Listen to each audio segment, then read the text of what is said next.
5 years after it paved way for the India 2.0 models, the Skoda Kushaq has been given a midlife makeover. And with this comes a healthy dose of freshness. It gets an updated exterior, it gets new equipment, it gets a new 8-speed automatic transmission, and Skoda has also made a small but significant change which the company is not talking about. There's a lot to unpack, so let's get into the details.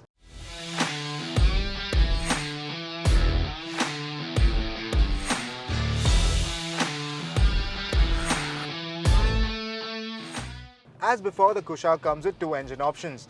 You have a 3-cylinder 1-litre turbo petrol engine, which is mated to either a 6-speed manual or an all-new Aisin-derived 8-speed torque converter automatic.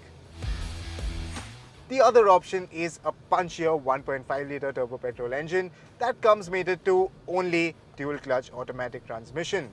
And no, before you ask, there's no manual gearbox option with the 1.5 engine, simply because there's no demand for it.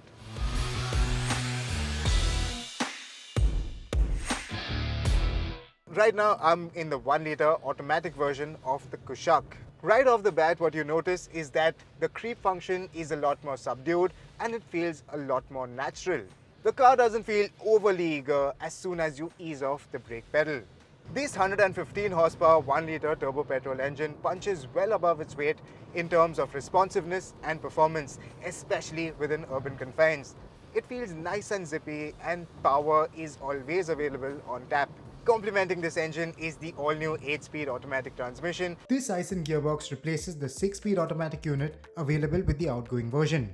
The good news is, the shifts feel smooth, and even when you take manual control, this gearbox feels nice and responsive. Interestingly, Skoda has opted for very short gearing, and the shorter gear ratios aid acceleration. To put things into perspective, while cruising at 100 km per hour, this gearbox is making the engine spin at about 2000 RPM, which is surprisingly high, especially when you consider you have 8 gears to play around with. Skoda claims this 1-litre automatic version is capable of delivering up to 19.09 kpl. Sure, if you drive at steady speeds up to 80 km per hour, it is possible. But while cruising at triple-digit speeds, expecting these numbers might seem a bit optimistic. So while shorter gearing might not be ideal for fuel efficiency, it certainly makes the drive experience feel a lot more effortless and a lot more responsive, even out on the open road. We even timed this car, and the Kushaq 1-litre with the 8-speed automatic takes just about 11.5 seconds to sprint from 0 to 100 km per hour.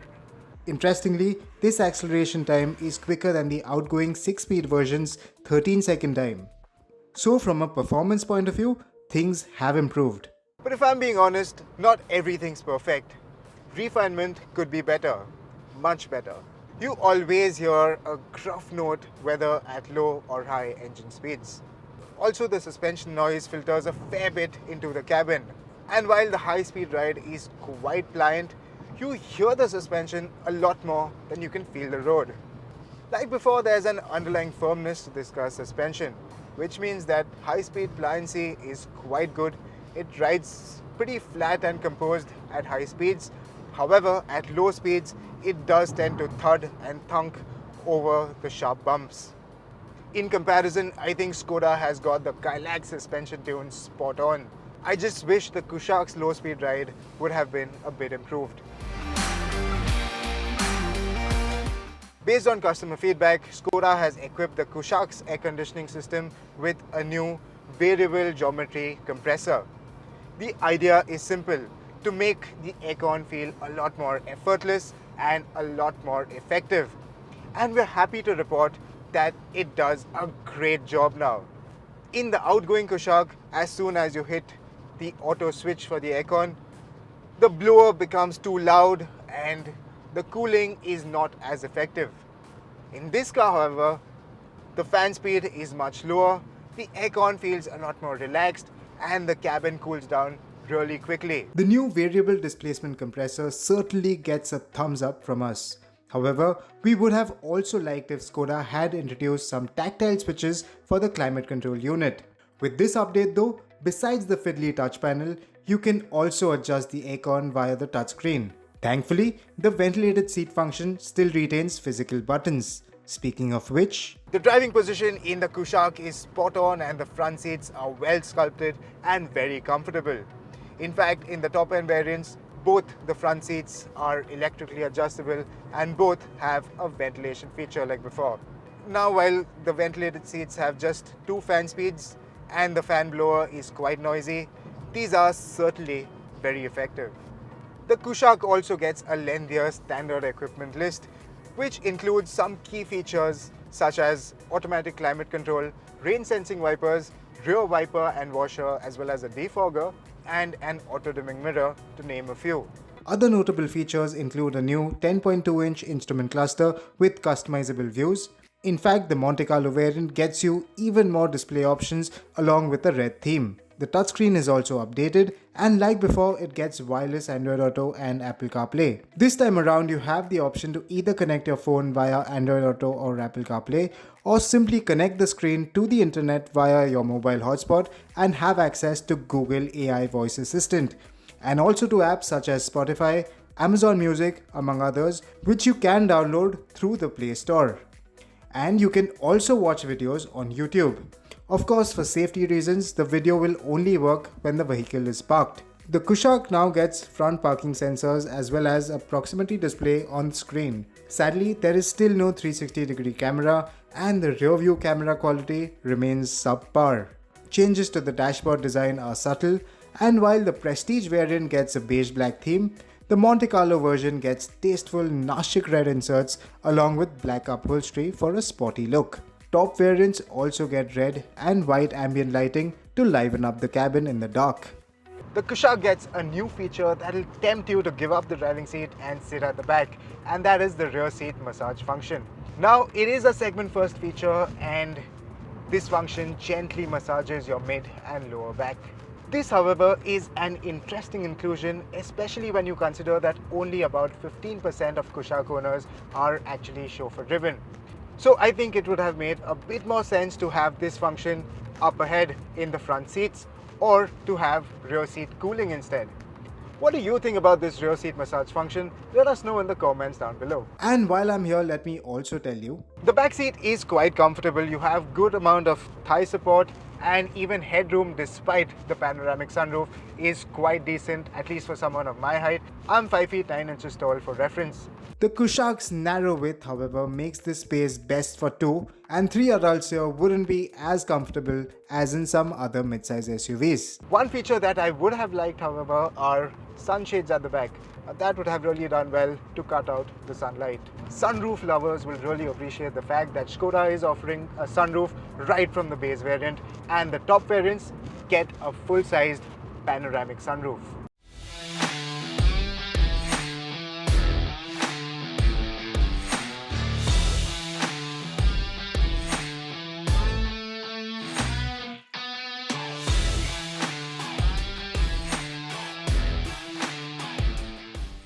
The Kushaq's boot has always been nicely shaped, and in fact it can accommodate more luggage than a Hyundai Creta. Impressively, we managed to fit 6 cabin bags in its boot with relative ease.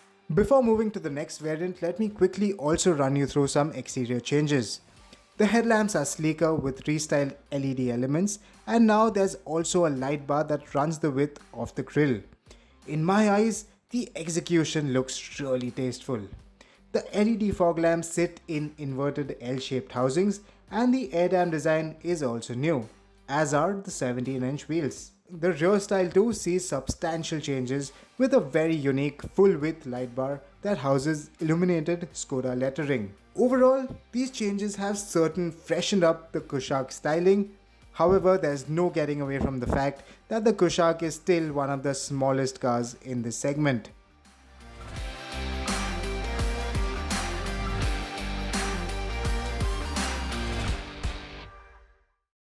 The Monte Carlo, being the sportier variant, has blacked out bits instead of chrome.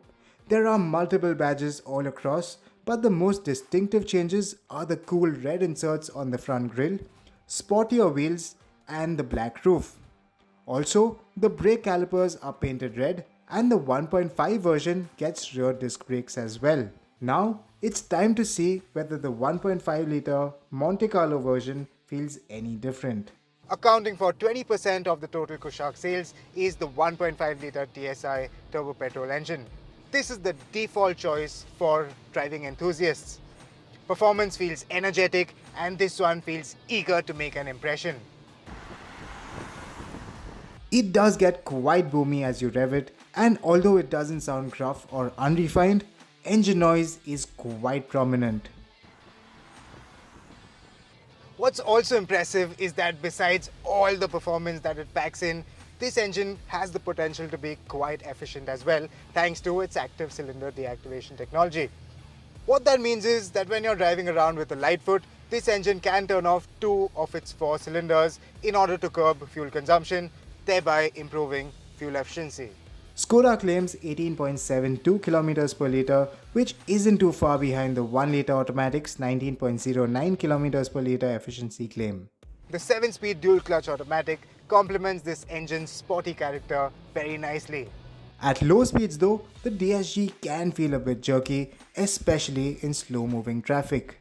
We don't have the prices for the Kushaq at the time of filming this review, but expect pricing at par with rivals. Skoda will also offer a 4-year or 100,000 km standard warranty, extendable up to the 8th year, which is rather impressive.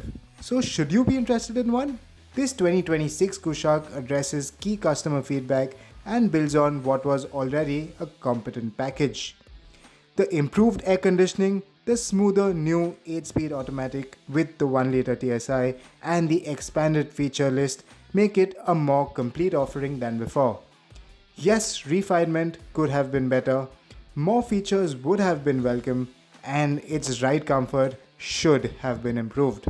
But on the whole, this updated Kushaq still remains a solidly built car with engaging driving manners, backed by 5-star safety ratings.